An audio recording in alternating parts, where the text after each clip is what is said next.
Bonjour tout le monde. Bien, d'abord, le masque que je porte aujourd'hui a été fabriqué par Anaïs Sabourin avec parrainage civique Vaudreuil-Soulanges. Euh, Anaïs a 15 ans. Elle est handicapée, elle est en chaise roulante et fait beaucoup de revendications. Elle se bat pour que plus de commerces, plus d'entreprises soient plus accueillants pour les personnes qui sont en chaise roulante. Donc, j'appuie ces démarches-là, puis je fais un appel à toutes les entreprises, les services qui sont donnés. Assurez-vous que quand on déconfine, mais aussi essayons de déconfiner pour les personnes qui sont handicapées. Puis rappelons-nous que c'est la semaine québécoise des personnes handicapées. Aujourd'hui, je suis accompagné du docteur Arruda, mais aussi de notre championne olympique, la ministre Isabelle Charret, qui a des bonnes nouvelles pour les sports d'équipe, travailler très fort et avec la santé publique et avec les fédérations de baseball, de hockey, de soccer, etc., etc. Moi, j'adore voir des jeunes faire du sport. Mes gars sont surtout au skate de ce temps-là, là, mais bon, les sports d'équipe, je me rappelle quand j'étais jeune, on se posait pas la question. Si on voulait être avec nos chums, on jouait au baseball l'été, au hockey l'hiver. Là, je sais que l'été, c'est rendu plus le soccer que le baseball, quoi qu'il y a encore du baseball. Donc, évidemment, il va y avoir des protocoles. Ça va se faire graduellement. Je vais laisser Isabelle vous expliquer. Là, on va commencer par les entraînements, mais on pense que d'ici la fin du mois, on pourra avoir des matchs.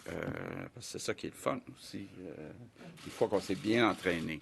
Donc, Isabelle va expliquer tantôt les règles et comment ça va fonctionner.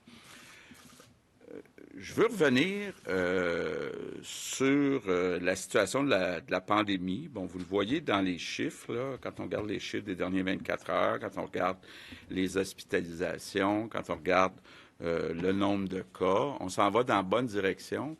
Par contre, beaucoup de personnes me disent qu'ils sentent un relâchement actuellement. Donc, on voit malheureusement, entre autres à Montréal, moins de gens avec des masques, trop de gens qui sont à moins de 2 mètres. Là, donc, je pense que le docteur Arruda va dire la même chose que moi. Là, il faut... personne ne veut revenir en arrière. Donc, soyons prudents. Si on veut continuer d'aller vers une vie qui est un peu plus normale, faut pas voir ça. C'est pas une bonne chose, c'est pas une bonne idée de voir qu'il y a un relâchement actuellement. Un mot sur les tests avant-hier. Donc, les derniers chiffres, on a fait 12 500 tests, mais vous le savez, on veut en faire 14 000, 16 000. Là, il faut avoir des gens qui acceptent de se faire tester. Donc, je lance un appel à tous ceux qui ont des doutes, là, soit côtoyer de trop proche quelqu'un ou peu importe le doute que vous avez, allez vous faire tester. C'est important pour qu'on sache et qu'on connaisse bien la situation. Un mot sur notre fameux site que j'ai lancé il y a seulement 2 jours pour recruter 10 000 préposés en CHSLD, des préposés qu'on va former du 15 juin au 15 septembre. Bien, ça a été au-delà de toutes nos attentes. On est rendu à 79 000 applications. C'est un beau problème. Je veux d'abord vous remercier, tout le monde, d'avoir répondu à l'appel. Puis je veux vous dire que dans les prochaines heures, vous allez recevoir une demande, un questionnaire. Être bien certain que vous êtes prêt à travailler de soir, de nuit, parce que ça peut arriver dans les premiers mois, les premières années qu'on travaille de soir, de nuit. On est en train de regarder aussi, compte tenu du nombre, là, pour vous demander certains engagements là, pour travailler un certain temps, étant donné que le gouvernement, donc tous les contribuables, payent pour la formation. Et puis, je veux vous dire, oui, avec les gens de la fonction publique qui ont une formation en ressources humaines, on a comme mis en place une espèce d'armée. Là. Ils vont faire des entrevues téléphoniques à tous ceux qui répondent aux conditions de base en fonction du CV. Donc, on vise toujours, là, 15 juin, c'est dans une semaine et quelques jours. Là, donc, on va travailler très fort dans les prochains jours. Et puis, encore une fois, merci. Un mot sur l'impact sur les résidences privées. Bon, vous avez vu beaucoup de réactions, résidences privées qui se disent, étant donné que vous payez mieux, on va perdre du personnel. Bon, d'abord, on va le savoir, d'ici la fin de la semaine prochaine, on va savoir c'est qui les 10 000 personnes qui sont choisies. Donc, on va savoir exactement le nombre de personnes parmi ces 10 000 qui viennent de résidences privées. Bon, vous le savez, depuis le début de la crise, on a aidé les résidences privées, entre autres avec le 4 de l'heure qui est payé par le gouvernement. On va continuer d'aider avec la permission des gens, étant donné qu'on a 79 000 applications, 10 000 emplois, ça veut dire qu'il y a une soixantaine de milliers de personnes là, qui sont intéressées. Puis, je veux rappeler aussi, les gens qu'on choisit, ce sont des gens qui n'ont pas de formation comme préposés aux bénéficiaires. Donc, on n'est pas en train d'enlever des préposés aux bénéficiaires à des résidences privées. Là. Ceux qui avaient à transférer du privé au CHSLD public l'ont probablement déjà fait parce que actuellement, si on calcule toutes les primes, là, les gens, les préposés dans les CHSLD publics gagnent déjà 49 000. Puis il y a déjà beaucoup de postes qui sont ouverts depuis plusieurs semaines. Donc, les personnes qu'on va aller chercher, ce sont des personnes qui n'ont pas de formation. Donc, ça va nous faire 10 000 personnes de plus qui ont une formation. Donc, je pense qu'il n'y a personne qui peut être contre ça. Puis évidemment, là, ça serait injuste de ne pas prendre ceux qui peuvent venir de certaines résidences privées. Mais je veux quand même dire, là, avec le président du Conseil du Trésor, on est en train de regarder ce qu'on peut faire, entre autres, pour les résidences qui sont, en guillemets, conventionnées, donc où c'est le gouvernement qui place un certain nombre de personnes dans des résidences privées. Puis, bon, pour ce qui est des résidences privées, bien là, on regarde aussi la situation. Il y a des petites résidences privées qui vont peut-être avoir besoin d'aide financière. Il faut comprendre aussi qu'il y a des grandes résidences privées qui vont devoir augmenter les salaires qu'ils payent à leurs employés. Là. Donc, bon, mais ce sont des entreprises là, qui sont là pour quand même aussi faire des profits. Je veux revenir sur la situation du nombre de décès, puis les fameux fax. Là. Monsieur le docteur Ouda a subi quelques-unes de mes colères depuis 3 mois. Écoutez, mes 2 gars ne savent même pas c'est quoi un fax. Là. Donc, juste pour vous dire comment c'est archaïque. Et c'est pas une affaire qui date d'hier. Là. On n'a pas investi dans les 10, 15, 20 dernières années assez dans l'informatique. C'était toujours en bas de la liste au ministère de la Santé. Donc, il y a du travail à faire. On a commencé à le faire. On travaille fort, entre autres, sur la saisie de données. On me dit que d'ici une semaine, ça devrait tout être informatisé. Donc, on va arrêter d'écrire 2 morts, mettre ça dans une enveloppe avec un thème pour envoyer 2 morts. Là. En 2020, c'est pas normal que ça se fasse ni par la poste, ni par fax. Là. Donc, juste vous dire là, que ça avance, mais je reconnais qu'il y a énormément de rattrapage à faire, des investissements qui n'ont pas été faits en informatique, entre autres dans tout le réseau de la santé. Là, on a fait du travail sur le télétravail pendant la pandémie, mais il y a encore énormément de travail qui n'a pas été fait depuis des dizaines d'années au ministère de la Santé. Un mot sur l'économie. Bon, vous avez peut-être suivi la période de questions ce matin, vu la réaction des oppositions. Ce qu'on essaye de faire, c'est de se dire, il y a beaucoup de gens qui sont au chômage actuellement.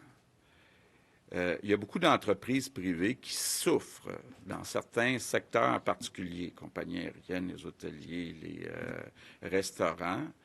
Et il y a une opportunité là, de devancer des projets d'infrastructure pour construire des écoles, des hôpitaux, des maisons des aînés, du transport en commun, des tramways, des ponts, des routes, qu'on aurait dû faire de toute façon. Mais l'idée, c'est de devancer ça, de dire, dès les prochaines semaines, on voudrait comme sauter des étapes. Bon. C'est normal de voir les partis d'opposition dire « Wow, vous voulez sauter des étapes, là, mais comment on fait pour s'assurer quand même que, par exemple, les règles environnementales soient suivies? » Puis là, je veux être bien clair, là, notre objectif, c'est pas de réduire les exigences, c'est de réduire les délais, d'aller plus vite pour mettre le plus vite possible des Québécois au travail. Puis on est très ouvert à discuter d'ajustements au projet de loi avec les partis d'opposition.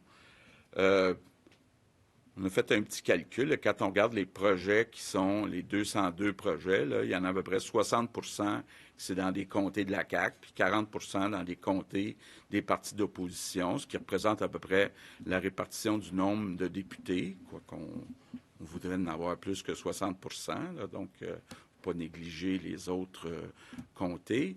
Mais tout ça pour vous dire, là, je ne voudrais pas qu'on tombe dans la partisanerie. L'objectif, c'est de faire travailler du monde le plus vite possible. On ne veut pas tourner dans les patentes là, qu'on a vues à la commission Charbonneau parce qu'on va trop vite. On ne veut pas non plus ne pas respecter toutes les exigences environnementales. Mais je pense que tous les Québécois vont être d'accord pour dire au Québec, c'est vrai comme ça beaucoup dans le monde, là, mais au Québec, c'est bien trop long entre le moment où on décide de faire un projet puis le moment où on commence à construire. Les étapes, la bureaucratie, les délais sont beaucoup trop longs. Donc là, il y a une opportunité de dire, on crée des jobs dans les prochains mois en devançant des projets d'infrastructure qu'il faudrait de toute façon faire, là, des projets utiles en transport, dans le secteur de la santé, dans le secteur de l'éducation. Donc, je souhaite que les partis d'opposition, puis que nous autres aussi, qu'on mette tous un peu d'eau dans notre vin pour être capable de s'entendre pour devancer ces projets de loi-là. Je termine en... c'est à mon tour là, de donner un certain avertissement. Je le disais tantôt, on sent que malheureusement, les consignes sont moins suivies depuis quelque temps. Donc, c'est important, si on ne veut pas revenir en arrière, puis reconfiner, de recommencer à fermer des commerces, le sport ou peu importe, bien, c'est important de suivre surtout nos 3 consignes. Donc, on reste à 2 mètres, on se lave les mains avec du savon régulièrement, puis on porte un masque. Je suis content de voir qu'il y en a qui le portent, donc c'est très bien. Good afternoon. Bon après-midi. Aujourd'hui, nous annonçons une nouvelle étape dans notre plan de réouverture. La ministre Isabelle Charest, qui est également médaillée olympique, est ici pour parler des sports. Isabelle a de bonnes nouvelles pour nos jeunes qui veulent recommencer à faire du sport. Il y aura de nouveaux protocoles avec les fédérations sportives pour redémarrer les entraînements et nous faisons du progrès pour éventuellement vous annoncer le redémarrage des parties. Et je vais laisser ma collègue vous expliquer tous les détails. Je veux que tout le monde comprenne qu'il s'agit d'un plan graduel. Je comprends ceux qui souhaitent rouvrir leur secteur le plus rapidement possible, mais nous devons suivre les étapes et être patients. Et par-dessus tout, nous ne devons pas arrêter nos efforts individuels contre le virus. On s'en va dans la bonne direction, mais on ne veut pas devoir reculer. On doit rester discipliné, on doit continuer de garder nos distances, on doit continuer de laver nos mains et porter un masque en public. Je compte sur vous tous. Merci. Sur ce, je passe la parole à la ministre Isabelle Charret. Merci, Monsieur le Premier ministre. Je ne sais pas si vous avez eu la chance de remarquer le masque que je portais qui m'a été gracieusement offert par Baseball Québec. Donc, évidemment, ça augure une belle nouvelle aujourd'hui. Il y a quelques semaines, on annonçait la première phase de déconfinement des activités sportives de loisirs et de plein air, comme le golf, le tennis, le vélo de montagne. Et ça, évidemment, ça a fait beaucoup d'heureux. Mais toutefois, on sait très bien que plusieurs attendent toujours le retour de leur sport favori, principalement les jeunes. Alors, la situation actuelle est encourageante, de sorte qu'on a eu enfin le feu vert de santé publique pour passer à la prochaine phase de déconfinement. J'ai donc aujourd'hui le plaisir de vous annoncer la reprise progressive, et j'insiste sur progressive, des sports collectifs extérieurs à compter du 8 juin. Le soccer et le baseball, entre autres, pourront reprendre graduellement dès cette date, pourvu qu'ils respectent les règles de distanciation, les activités se déroulent à l'extérieur. Donc, voilà, les règles de distanciation de 2 mètres doivent être respectées en tout temps. Dans un premier temps, les activités se dérouleront sous la forme d'entraînement supervisé ou de concours d'habileté. Une nouvelle directive qui permettra aux jeunes Québécoises et Québécois de renouer progressivement avec leur sport préféré.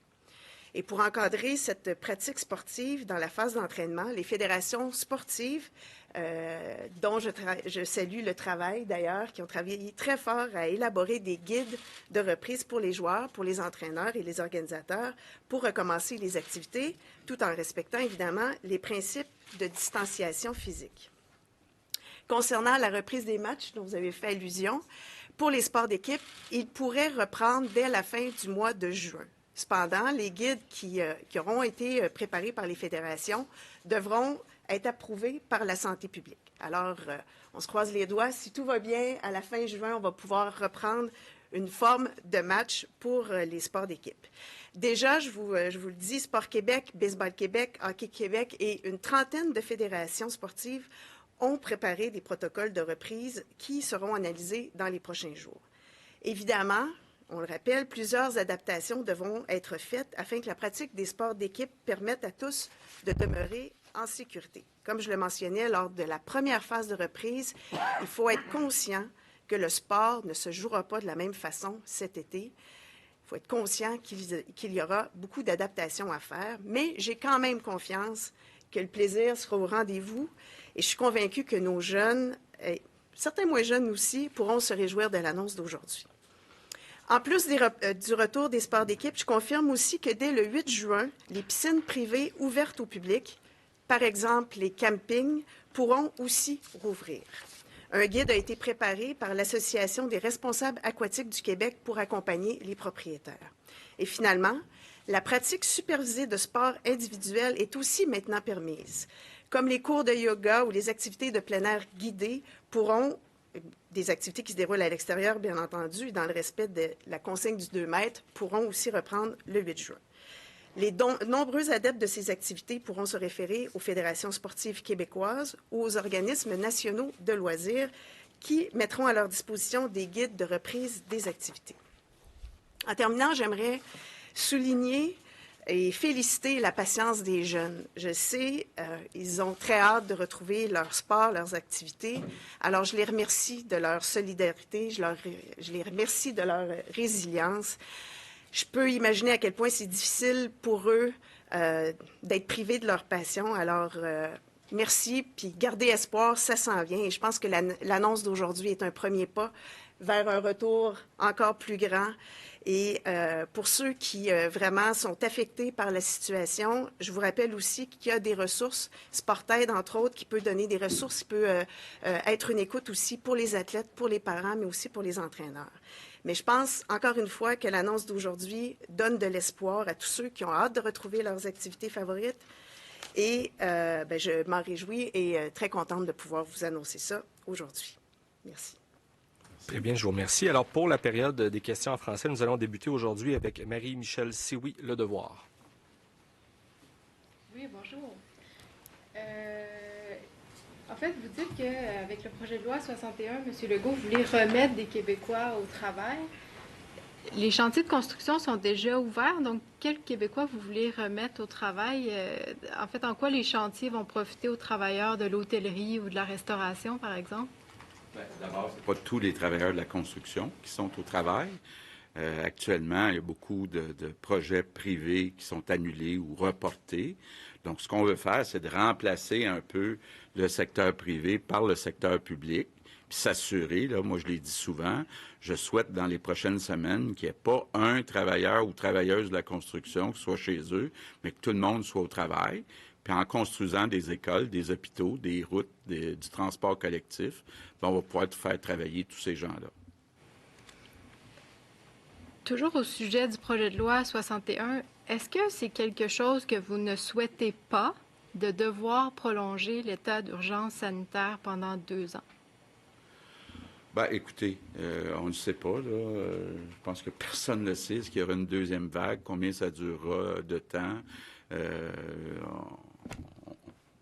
On ne sait pas. On ne sait Est-ce pas que à ça ce peut être moment-ci. utile pour vous, en fait, de le garder en vigueur pendant 2 ans? Bien, utile.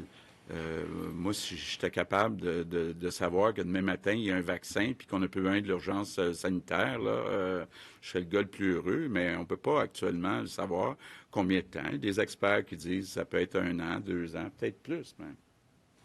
Merci. Prochaine question, Hugo Pilon-Larose, La Presse. Bonjour à tous. La vérificatrice générale, hier, manifestait son inquiétude par rapport à l'accélération des mises en chantier dans le contexte où elle disait, déjà en temps normal, le ministère des Transports manquait de rigueur quant à l'estimation des coûts des projets. Craignez-vous que l'accélération que vous voulez faire de mise en chantier pourrait entraîner une hausse des coûts? Est-ce qu'on va payer le gros prix finalement là, pour accélérer tout ça?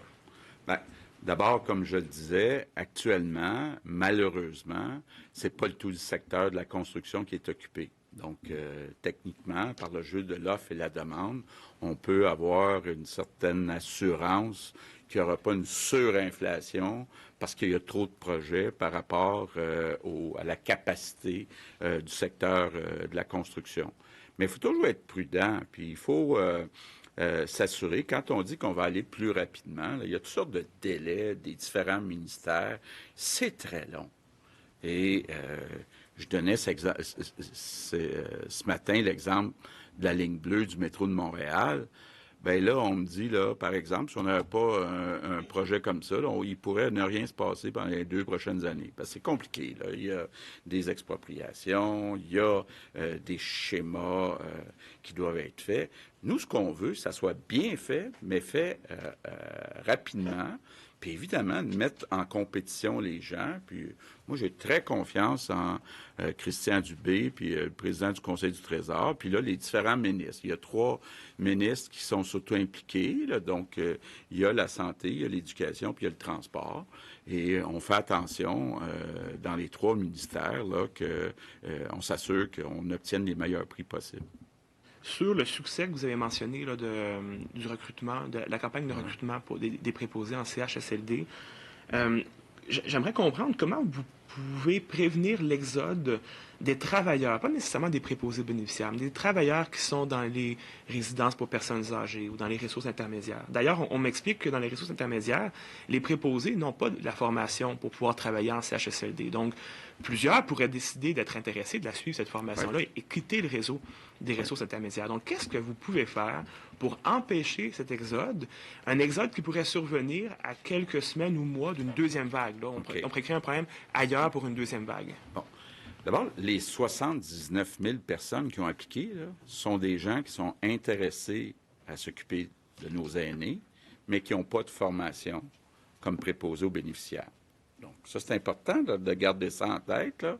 On va former plus de gens. Il va y avoir 10 000 personnes de plus au Québec qui vont être formées pour bien s'occuper de nos aînés. Donc, ça, c'est une très bonne nouvelle. Est-ce que les résidences qui vont perdre des gens pas formés vont être capables de trouver des nouvelles personnes pas formées pour l'instant pour les remplacer? Bien là, avec la permission des 69 000 personnes qui n'ont pas été choisies, on pourrait au moins envoyer ces CV-là. Il y a 10 000 personnes aussi dans notre réseau qui sont venus travailler avec Je contribue de façon temporaire, des gens encore là pas formés. Ce qu'on est en train de regarder entre la santé et le Trésor, c'est aussi, bon, déjà on a offert des compensations financières, puis comme je disais tantôt, il y a des résidences qui sont conventionnées. Donc, c'est nous autres qui demandons service au privé, puis là, bien, les tarifs qu'on paye doivent être ajustés. Mais il y a des grandes résidences, là, est-ce qu'ils ont besoin d'aide? Ben, tu sais, à un moment donné, il y a un équilibre à avoir entre le salaire qu'on paye nos employés puis le profit qu'on tire. Donc, ça, c'est la vraie vie du secteur privé. Moi, je pense que, puis je l'ai déjà dit, je pense que les salaires, de façon générale, vont devoir augmenter dans le secteur privé. Prochaine question, Olivier Bossé, Le Soleil. Bonjour, Mme Charret. Qu'en est-il? Vous avez parlé de la reprise des matchs, peut-être, à la fin juin. Qu'en est-il des équipes d'élite ou même professionnelles, mineures, ou comme les Capitales, par exemple, qui jouent en stade extérieur? Est-ce qu'ils peuvent penser avoir une saison dans le sens du monde cette année? Oui, bien, en fait, ça sera en concordance avec la santé publique. C'est sûr qu'on travaille avec eux, avec les protocoles, puis la santé publique, puis M. Dr. Arruda pourra compléter. Mais déjà, la fin juin, là, c'est une date qui est déjà avancée là, pour des formes de match. Dr. Arruda, effectivement, écoutez, d'où l'importance, puis je vais répéter encore, vous allez me trouver... D'où l'importance que les gens respectent les consignes pour pas qu'on ait à revenir en arrière. Là, dans les faits, on y va par étapes. On y va maintenant vers une adaptation. Puis je tiens à souligner le travail qu'on fait notamment avec les différents groupes. Ici, c'est les fédérations sportives, etc. pour vraiment réouvrir de façon sécuritaire, modifiée par rapport à antérieurement.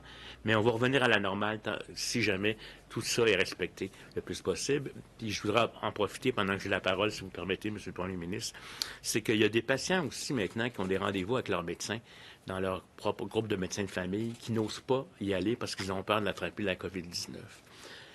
Tu sais, quand on dit de faire attention, etc., mais ça ne vise pas des gens qui ont des besoins de santé. Donc, je veux dire, il faut faire attention, vous portez le masque quand vous sortez, vous allez prendre votre distanciation, mais il ne faut pas éviter les cliniques médicales actuellement, là, si vous avez des besoins, parce qu'il ne faudrait pas que ça vous emmène vers la maladie alors qu'on peut prévenir certaines choses, ou du moins rester stable au point de vue de votre état de santé. Fait que je voulais quand même le mentionner en termes de santé publique. Et je répète encore, malgré tout le vent de l'été, malgré toute cette impression de liberté qui nous revient, une liberté contrôlée, si je pourrais dire, j'appellerais liberté conditionnelle, il faut respecter les consignes pour que ça continue à bien aller. On est heureux de voir que les indicateurs vont dans le bon sens, mais vous savez, particulièrement dans la région métropolitaine, c'est fragile.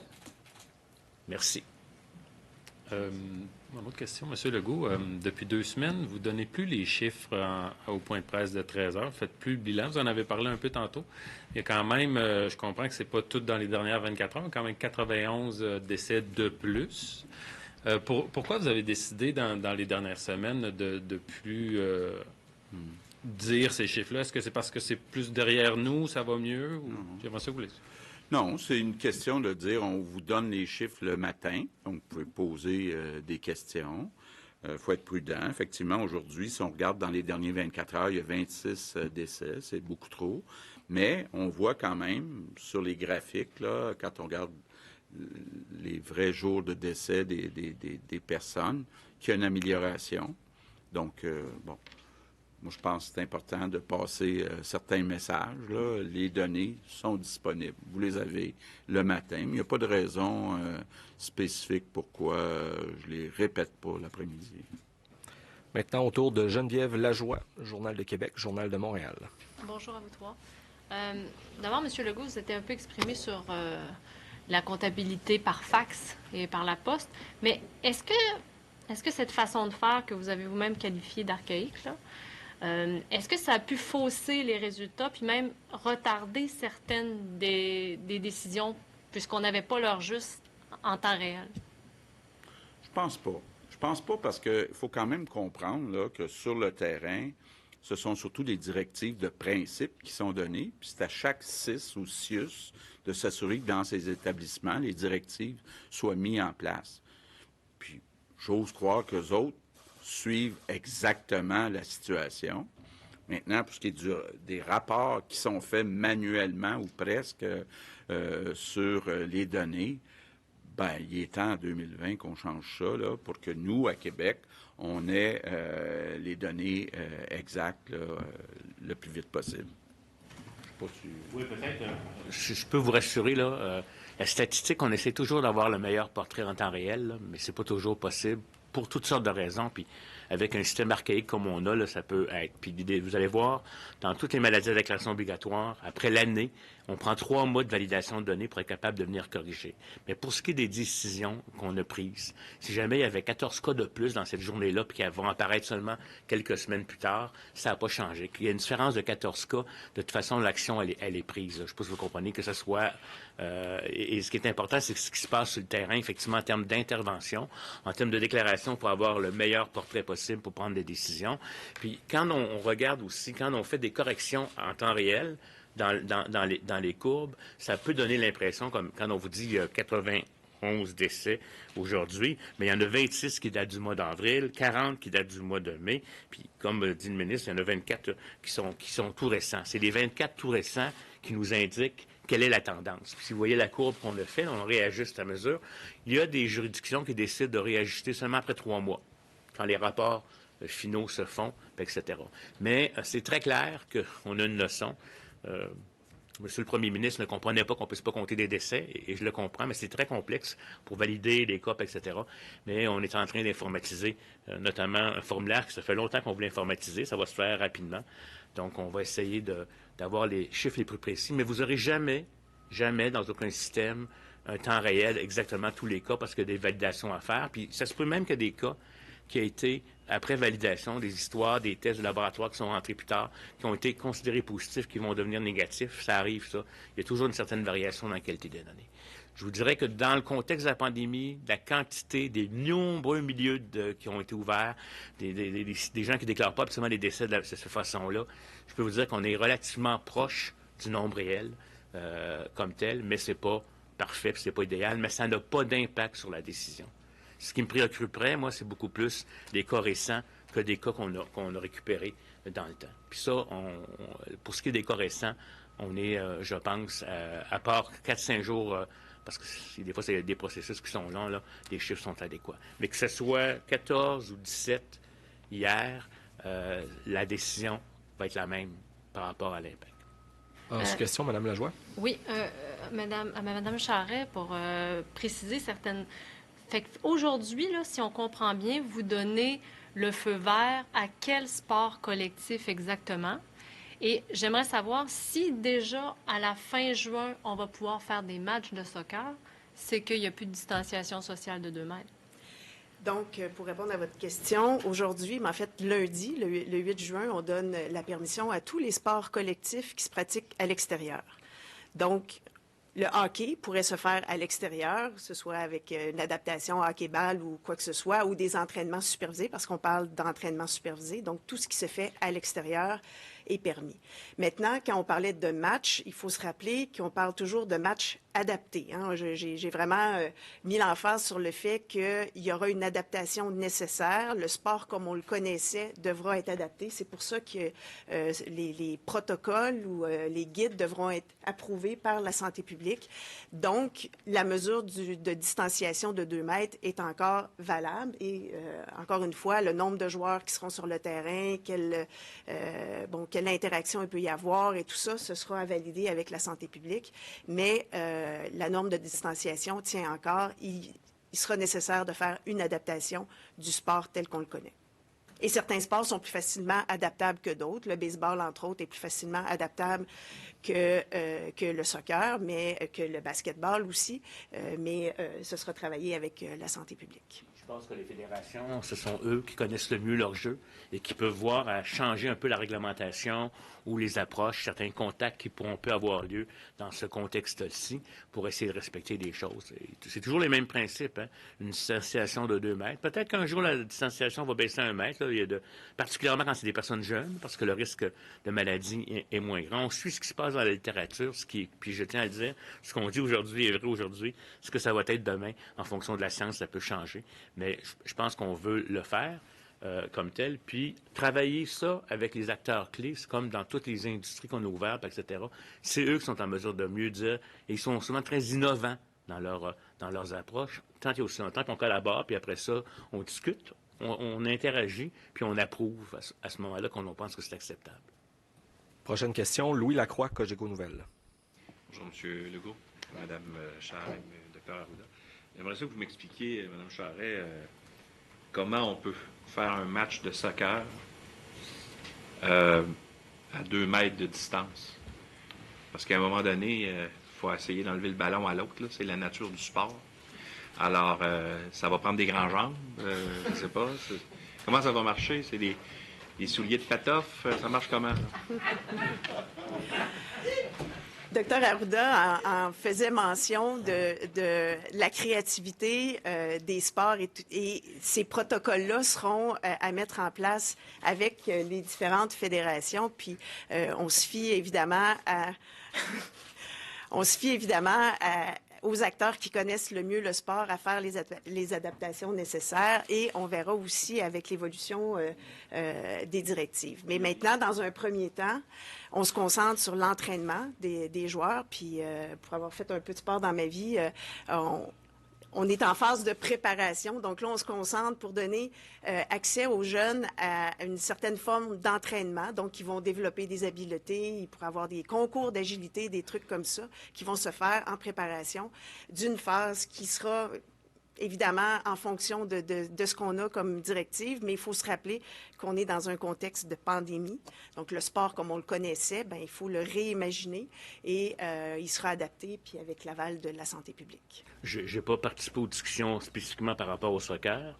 Même étant portugais, je devrais peut-être plus, mais je ne suis pas tellement un adepte de soccer. Je m'excuse pour ceux qui le sont.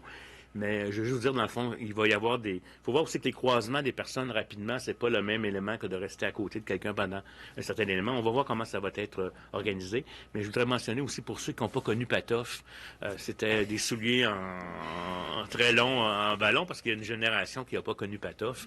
Je voulais quand même le dire. Il n'y a pas question qu'on mette des souliers de Patoff pour les enfants, parce que ce serait un risque de traumatisme en s'enfargeant dans les souliers. Je tiens quand même à vous le mentionner. Mais Patoff veut dire qu'on est à peu près du même groupe d'âge, j'ai l'impression. Pas de précision, sous question? Mais ça a l'air comique comme ça, mais je vois mal comment... Ça veut dire, là, à toutes fins utiles, qu'à la fin du mois, quand les matchs réguliers vont pouvoir reprendre, le soccer, ça ne peut pas fonctionner. Il n'y en aura pas de match régulier, là. Je ne vois pas comment... M. Legault, comment vous pourriez jouer à ça, vous, le soccer distancé de 2 mètres? Est-ce que vous avez une idée là-dessus? Est-ce que vous pensez que vous seriez capable? Bien, d'abord, j'ai joué au tennis dimanche passé. Ça s'est bien passé avec mon gars. Deuxièmement, je ne me souviens pas d'avoir eu de souliers de Patoff. Moi, en tout cas. Maintenant, les règles vont évoluer. Comme le dit le docteur Arruda, peut penser là, que de pouvoir avoir des contacts, mais rapides entre les joueurs, ça va être possible, en tout cas on l'espère, à la fin du mois de juin. On espère bien de voir le hockey au mois d'août, donc c'est sûr qu'au hockey, ça va être la même chose. On a besoin d'avoir un petit peu de contact. Bon, il y a toute la question, là, je suis sûr que le docteur Arruda va dire qu'il faut que tout le monde se lave les mains avant et après. Et donc, les consignes vont évoluer. Pour l'instant, c'est l'entraînement. Mais je comprends très bien là, qu'on ne peut pas imaginer beaucoup de sports sans contact. Là. Mais je pense qu'on pourrait le voir aussi comme une phase de préparation, puis d'adaptation aussi pour les joueurs. Et là, c'est une super opportunité. Puis là, c'est l'ancien entraîneur de soccer qui va vous donner l'opportunité qu'on a. C'est vraiment travailler sur des aspects techniques pour les joueurs, sur des jeux de zone, sur des jeux de passe, sur des jeux de positionnement et tout ça. Donc, on a vraiment une opportunité en préparation d'une nouvelle forme, parce que là, vous parliez de matchs réguliers. Je pense qu'on a mis l'emphase là-dessus aussi beaucoup. Là. Les matchs réguliers, comme on les connaît présentement, risquent d'être un peu différents. Mais bien entendu, on va travailler avec la santé publique puis les fédérations. Puis les fédérations travaillent très bien. Et déjà, à date, on a une trentaine de protocoles qui sont faits par les différentes fédérations sportives. Elles travaillent entre elles aussi pour adapter leur offre. Et ce qu'on veut, là, c'est que les jeunes et les moins jeunes puissent bouger et de leur donner une forme qui est sécuritaire, parce que c'est toujours ça. Hein, l'objectif, c'est que nos jeunes soient en sécurité puis qu'on ne soit pas, en bout de ligne, obligés de reconfiner ou de revenir en arrière. Alors, vraiment, c'est l'objectif. Donc, avec la santé publique, on fait ce travail-là. Au tour d'Alain Laforêt, TVA Nouvelle. Monsieur le Premier ministre, Mme Charest, M. Arruda, je veux rester dans le sport. Bon, on a parlé de soccer, on a parlé de hockey, mais parlons de baseball, puis on ne parlera pas de souliers de patoff, là. Si j'ai bien compris ma leçon après 83 jours, il faut garder une certaine distance entre les gens, 2 mètres. Vous jouez au baseball, vous frappez un coup sûr, vous ramassez au premier but. Le joueur de premier but, il reste au marbre. Parce qu'il n'y en a pas de distanciation au baseball. La période peut être 2, 3, 4 minutes où les 2 joueurs vont rester à proximité. Oui, mais en tout cas... Parce qu'on dit on veut adapter les règles. Comment on fait pour adapter les règles quand les gens qui font des sports sont très près? C'est quasi impossible. Vous allez convenir là, qu'au baseball, les gens sont moins près qu'au hockey ou au soccer. Oui, il peut avoir un gars au premier but, puis qui essaie de voler le but, donc l'autre va être proche, pendant un certain temps, mais il reste que quand même, il y a une distance. On a eu un petit briefing, puis je posais la question, est-ce que le receveur est trop proche du frappeur? Est-ce qu'il y a 2 mètres? Et l'arbitre derrière. Oui, un arbitre, j'ai déjà vu la possibilité de mettre l'arbitre derrière le lanceur. Oui, j'ai déjà vu ça. Donc, mais il y a moyen de s'organiser, puis c'est plus facile dans certains sports que d'autres, comme le baseball. Mais encore une fois, les consignes vont évoluer. Puis moi, j'ai bon espoir de voir les Capitales, de voir l'Impact, puis de voir le Canadien dans les prochains mois jouer des vraies parties. On va rester, je ne vais pas vous parler de vos garçons, mais je vais vous parler de votre bébé, là, Air Transat, qui est en difficulté actuellement. On sait que la Commission européenne va peut-être dire non. Air Canada veut se retirer. Est-ce que vous songez aider Air Transat? Est-ce que vous êtes vraiment inquiet de voir cette compagnie-là là, carrément terminée parce que ce n'est pas la seule compagnie aérienne qui a de la difficulté actuellement? Bien, oui, la situation est inquiétante. On a des discussions, mais c'est pas moi, là. C'est Pierre Fitzgibbon là, qui parle avec les gens de chez Air Transat, de chez Air Canada, qui avait une entente, puis qui a peut-être encore une entente. Il y a des discussions aussi avec le gouvernement fédéral. On va tous comprendre là, que c'est complexe. C'est peut-être un des secteurs qui est le plus touché. Parce que on peut penser que pour retrouver le volume de passagers qu'on avait avant la crise, ça pourrait prendre des années. Donc, évidemment, les loyers à long terme sur les avions coûtent cher. Donc, ça suppose de faire une entente avec les créanciers, ceux qui détiennent la dette sur les avions. C'est très complexe. Et c'est une situation qui est très difficile, Air Transat. Mais on a des discussions avec Air Transat. Pierre Fitzgibbon, puis Investissement Québec, parle avec la direction d'Air Transat. C'est une situation qui est inquiétante. Merci. Patrice Bergeron, La Presse canadienne. Bonjour à vous trois. Parlons sport. Docteur Arruda, tout à l'heure, vous avez fait allusion à ce qui existe comme état de littérature, justement. Qu'est-ce que ça dit sur le contact en sport? Est-ce qu'il y a eu des transmissions réelles lors de matchs de soccer, de baseball, de projections de gouttelettes alors que les contacts durent quelques fractions de secondes? Étant donné qu'il y a déjà des régions où il y a des pressions pour qu'il y ait des matchs qui commencent, parce qu'il y a déjà plus de cas dans ces régions-là, puis il y a déjà des régions où il y a même des programmes de sport-études qui craignent pour des inscriptions parce qu'il y a découragement de ce sport d'équipe-là. Écoutez, je dois vous avouer que je n'ai pas fait la revue de littérature moi-même par rapport à ça, puis je n'ai pas nécessairement l'information, mais si on essaye de comprendre, parce que vous savez aussi, c'est que c'est un phénomène nouveau, des études publiées spécifiquement sur le sport, il y en a peut-être eu, je vais demander à mes équipes de vérifier cet élément-là, puis si j'ai la réponse, je vous reviendrai là-dessus. Mais ce qu'on fait, c'est qu'on extrapole par rapport au principe de la projection des gouttelettes. C'est ce qu'on fait partout dans la société. Là. Prenons un exemple. Je vais vous donner un exemple. On se rend compte, on l'a vu en expérience au Québec, puis ailleurs au Canada, que les abattoirs, c'est un endroit où il y a eu des grandes transmissions. Là. Puis notre hypothèse, c'est pas à cause qu'on manipule de la viande, c'est que les gens sont en chaîne très rapprochés les uns des autres, comme tel. Fait que je pourrais vous dire, là, je sais pas si les gens, peut-être que la ministre a eu dans ses équipes quelqu'un qui a rapporté des éléments en lien avec ça, mais je pense que le principe général qu'on met, en fin de compte, c'est ça se transmet par des micro-gouttelettes qui tombent seulement à l'intérieur de 2 mètres et qu'il faut y ajouter la protection, je vous dirais, là, de lavage de mains, d'hygiène respiratoire. Puis dans l'étiquette respiratoire, maintenant, première affaire, distanciation. Deuxième affaire, hygiène des mains, qui est très importante. Troisième chose, l'étiquette respiratoire, qui était poussée dans son coude. Puis là, maintenant, on a ajouté la question du couvre-visage. Fait qu'avec ça, on essaie d'agir sur tous les facteurs. Mais je vais quand même poser la question est pertinente, surtout qu'on est en train d'ouvrir. J'imagine que les équipes de l'Institut ou ailleurs ont regardé qu'est-ce qui avait été publié. Moi, je peux peut-être ajouter, là, parce que ça m'intéresse beaucoup, mais c'est pas moi qui fais les discussions. Mais il y a toutes sortes de scénarios qui sont regardés. Là. Je vous donne un exemple. On pourrait imaginer pour les matchs de hockey que tout se passe à Las Vegas, que les joueurs soient dans des hôtels, il y en a beaucoup de disponibles, qu'ils soient là 14 jours à l'avance, donc être certain qu'ils soient testés, mais aussi qu'ils ne portent pas le virus. Et, que les matchs aient lieu dans seulement quelques endroits. Je sais qu'au basketball, ils regardent pour s'installer à Walt Disney,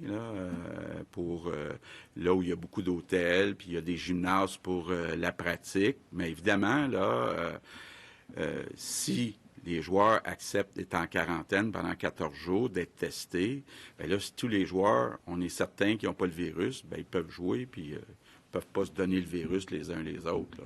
Ça, c'est peut-être l'extrême. Bon, il y a toutes sortes de scénarios intermédiaires. Moi, je rajouterais aussi, tantôt, je parlais qu'il y a un travail qui se fait avec les fédérations, mais qui se fait aussi avec l'Institut national du sport du Québec, où il y a des professionnels, une équipe médicale qui est à documenter aussi, puis à faire des protocoles pour faire en sorte qu'il y ait une reprise plus rapide. Puis évidemment, ça touche nos athlètes d'excellence, mais les travaux qu'ils font sont partagés avec la santé publique et font en sorte qu'on fait évoluer la situation. Donc, évidemment, je ne connais pas la revue de littérature, mais je sais qu'on fait du travail et on seconde la santé publique puis on fait évoluer les choses, définitivement. Et on va surveiller ce qui se fait dans les autres pays aussi parce que le déconfinement est commencé dans d'autres pays, puis il y a d'autres pays qui font du sport. On va voir comment aussi, s'ils vont rapporter des éclosions ou pas dans ce contexte-là. Puisque vous avez parlé, Mme Charret, de baignade, parlons natation, donc, on sait que cet été, les accès aux piscines seront plus limités. Il y a énormément des grandes communautés de nageurs en eau libre. Puis on nage individuellement, là, on ne parle pas de water polo. Et il y a plusieurs municipalités au Québec qui interdisent l'accès au lac actuellement pour aller nager. Pour des faux prétextes, on dit que c'est la santé publique alors qu'on nage de façon individuelle. Est-ce que c'est vraiment la pandémie a le dos large, mais est-ce que c'est vraiment le message que les municipalités doivent lancer, M. le Premier ministre? Bien, moi, ce que je comprends, là, c'est qu'on peut aller nager dans un lac ou dans une piscine en autant qu'on reste à 2 mètres des autres personnes. Là. Oui, bien, évidemment. En fait, c'est l'indication qu'on a donnée. Puis, encore une fois, il y a l'Association des responsables aquatiques qui a travaillé pour les différents protocoles avec la santé publique. Donc, on peut se référer à cette association-là avec les installations municipales, avec les différents organismes qui ont des plages publiques et tout ça. Mais il y a quand même un protocole qui a été mis en place. Puis, comme je le mentionnais tantôt, les plages, pas les plages, mais les piscines publiques municipales avaient déjà été annoncées leur ouverture. Et là, on dit comme les campings et les lieux comme ceux-là peuvent aussi rouvrir. Alors, ça va donner plus d'occasions, je pense, ou d'opportunités pour nos nageurs de nager. On complète avec Hugo Lavallée, Radio-Canada. Oui, bonjour. J'aimerais revenir au projet de loi 61. Vous avez entendu, comme moi, ce matin, les critiques assez sévères de l'opposition. En même temps, je vous ai entendu répéter à plusieurs reprises que vous voulez collaborer, tendre la main, faire des aménagements. Est-ce à dire que vous excluez complètement la possibilité d'adopter ce projet de loi sous bâillon? Oui. On veut l'adopter avec l'appui des partis d'opposition. Quitte à pas l'adopter, donc. Bien, on aimerait l'adopter parce que je pense que ça serait malheureux de perdre des mois de travail pour beaucoup de gens dans la construction à cause d'une certaine partisanerie. Moi, je ne peux pas croire qu'on n'est pas capable de s'entendre entre les 4 parties pour faire travailler les gens dans les prochaines semaines, les prochains mois, dans le secteur de la construction, dans des projets publics qui sont nécessaires, comme des écoles, des maisons des aînés, du transport collectif. Question pour Dr Arruda maintenant. Il y a eu des recommandations qui ont été rendues publiques du comité sur l'accès aux tests d'amplification des acides nucléiques. Au nombre des recommandations, donc, on suggère de faire passer à 35 000 tests par jour le nombre de tests de dépistage réalisés, surtout dans le contexte où il y aurait une deuxième vague. Est-ce que vous vous préparez à ça? Est-ce que c'est même un scénario possible, envisageable, compte tenu des ressources matérielles, des ressources humaines et du fait qu'on a encore de la difficulté à atteindre chaque jour le chiffre de 14 000 tests? On cible ces éléments-là comme tels, accompagnés, si vous me permettez, aussi, par contre, d'études séro-épidémiologiques qui, elles, vont nous permettre de mesurer l'effet de la pandémie, de la première vague. Fait que dans les faits, c'est ça qu'on a ça comme cible. Comme on vous l'a dit, on a déjà monté à 14 000 prélèvements quelques fois. Là, maintenant, il y a comme une baisse. On doit peut-être probablement, plutôt que on invite, le premier ministre l'a fait tantôt, les gens à venir se faire tester, mais on va peut-être devoir aller vers des milieux plus spécifiques pour aller faire certains dépistages, particulièrement dans les milieux déconfinés, pour voir ce qu'il y en est. Et puis, en termes de capacité, là, en termes de réactifs de capacité, puis avec les nouveaux tests, on va aussi probablement avoir sous peu. Puis là, je n'ose pas donner de date, parce que quand je donne des dates, puis je ne respecte pas, ça m'inquiète, mais un nouveau test qui va être fait avec la salive et non pas nécessairement avec un prélèvement nasopharyngé. Ça va faciliter beaucoup, à notre avis, le dépistage, parce que ça évite d'avoir besoin d'un spécialiste ou d'une infirmière ou de gens qui sont habitués à faire des prélèvements nasopharyngés. C'est seulement sur 15 millilitres de crachat. On est en train de valider les éléments. Fait que oui, on va augmenter en termes de capacité. Il faut aussi équilibrer la chose dans le sens où c'est pas faire des tests non plus seulement pour faire des tests n'importe où, n'importe comment pour perdre des tests, puis dans le fond, ça ne donne rien. Mais effectivement, ça fait partie de la stratégie. C'est majeur. C'est majeur aussi, même actuellement, pour nous permettre de mieux voir ce qui se passe en termes de transmission communautaire. So now in English, the first question is for Phil Authier, Montreal Gazette. Question pour M. Arruda. Et cela fait un lien avec ce que le premier ministre vient de dire sur la discipline des gens. Les gens sont moins disciplinés. On voit les gens dans les parcs. Je me demandais si vous pouviez nous fournir une mise à jour sur ce que ça représente pour la situation à Montréal. Avec le déconfinement de Montréal, on voit ce manque de discipline. Comment cela affecte l'évolution du virus? Réponse. Nous n'avons pas observé d'impact sur les données pour l'instant, mais les choses peuvent se produire rapidement. Ça prend 1 semaine à 15 jours pour voir l'impact sur les données. Imaginons simplement la manifestation, la grande manifestation à Montréal. Ça va prendre au moins 7 à 10 jours avant d'en observer l'impact. Ce qui est important, et c'est normal, l'été s'en vient. Nous avons été à l'intérieur pendant longtemps. Nous sommes des gens sociaux. Nous ne sommes pas des machines. Nous voulons être en contact avec les autres, se toucher. Et tout autour de nous fait en sorte que nous pensons que le virus a disparu, mais ce n'est pas le cas. Et nous devons vivre d'une façon différente par rapport à avant. Nous sommes en ce moment dans un contexte de libération conditionnelle. Dans les faits, si les gens ne respectent pas le 2 mètres, on va revenir à la maison, pas en prison, mais à la maison.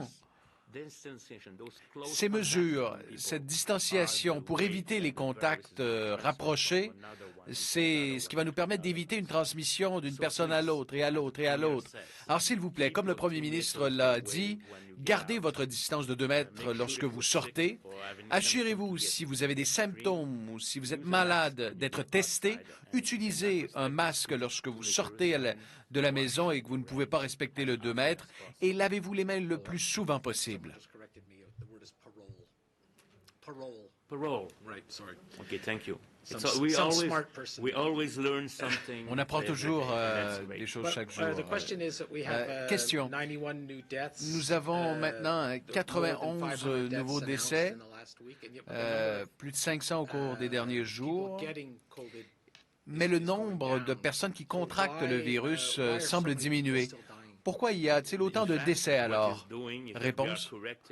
Ce qui se passe, en fait, c'est que nous sommes en train de corriger la base de données que nous avons. Il y a des gens qui sont décédés le 8 avril, qui n'avaient pas été comptabilisés dans nos systèmes. Ils n'avaient pas été déclarés ou encore déclarés avec information partielle. On ne pouvait pas savoir s'il y avait un test confirmé. Alors, tous ces types de cas, eh bien, on obtient de l'information et on les rapporte. Ce sont des cas d'avril, des cas de mai, et c'est normal dans notre type de système. On fait de notre mieux à ce jour pour rapporter les faits le plus rapidement possible dans un système qui est beaucoup plus rapide. Pour l'instant, on a dû composer avec des formulaires papier, mais probablement que la semaine prochaine, nous aurons un nouveau système de comptabilisation. Il y aura toujours des cas qui ne seront pas rapportés au quotidien parce que ça prend 3 ou 4 jours avant de se rendre dans le système, mais nous allons réduire les délais. On aurait pu choisir de ne pas vous donner ces informations et vous les donner, par exemple, dans 3 mois, mais par souci et par effort de transparence, nous décidons de comptabiliser les décès qui sont survenus au passé. Et on est en train donc d'arrimer les systèmes de comptabilité pour s'assurer que tous les cas soient déclarés. Voilà pourquoi nous voyons aujourd'hui, la semaine et cette semaine, des chiffres qui augmentent. Ce ne sont pas des décès récents, mais des décès qui n'ont pas été déclarés il y a une semaine, 1 mois ou 2 mois. Question?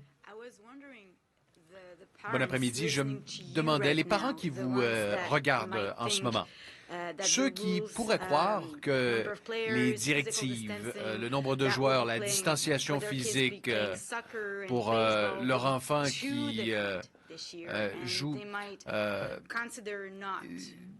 ces gens-là se demandent, est-ce que je dois payer ou est-ce que je devrais me faire rembourser? Alors, qu'est-ce que vous leur dites face à ces informations? Réponse. Écoutez, d'un point de vue de santé publique, même s'il y a des directives, cela ne veut pas dire que vous ne pouvez pas pratiquer des sports ou avoir des relations sociales. Regardons, par exemple, le soccer COVID. On pourrait avoir du soccer COVID qui serait différent. Je peux penser que les fédérations, les gens qui aiment le sport, même si le sport est différent, c'est une opportunité de s'entraîner, de se préparer.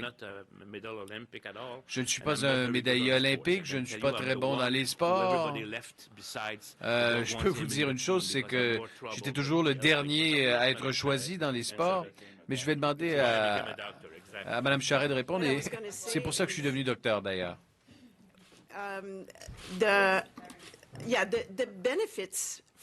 Les avantages d'être ensemble pour les enfants, vous savez, ils s'ennuient d'être avec leurs amis.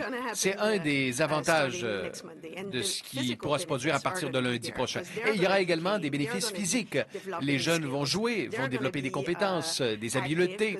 Ils seront actifs parce que nous voulons que les enfants soient actifs. Ce sera bien sûr différent, mais les gens seront toujours actifs, auront du plaisir avec leurs amis, pourront renouer avec les liens sociaux. Alors, ce ne sera peut-être pas aussi amusant pour les parents à regarder, mais pour les enfants, les bénéfices seront là, assurément.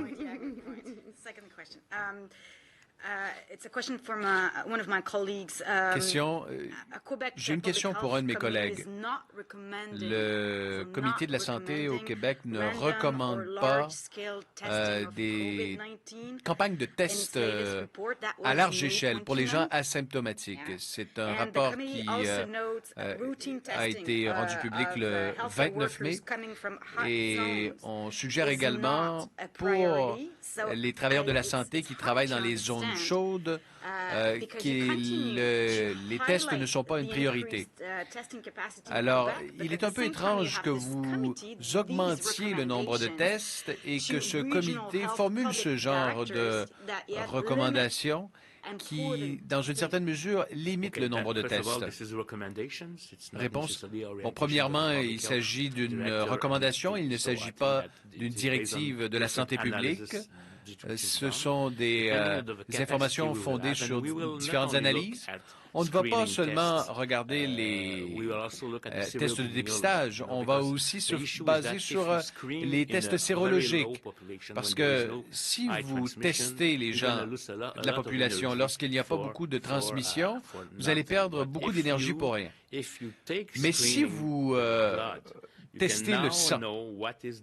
Vous pouvez savoir la véritable prévalence. C'est si on va dans un lac et qu'il n'y a pas de poissons, on va là pour pêcher, vous allez perdre énormément de temps et ne pêcher aucun poisson. Mais si vous allez dans un lac où il y a plus de poissons, la rentabilité de votre partie de pêche sera plus importante. C'est une question d'équilibre. Et ces recommandations pourraient être pertinentes pour certaines régions où il n'y a pas beaucoup de cas, mais ça pourrait être différent pour Montréal car il y a de la transmission active. C'est donc fondé là-dessus. C'est une recommandation générale. Nous allons l'adapter. Et nous allons également nous assurer que nous avons la capacité de faire des tests là où il y a des éclosions. Question. Bon après-midi. Monsieur Legault, l'Institut économique de Montréal a dévoilé une étude qui démontre que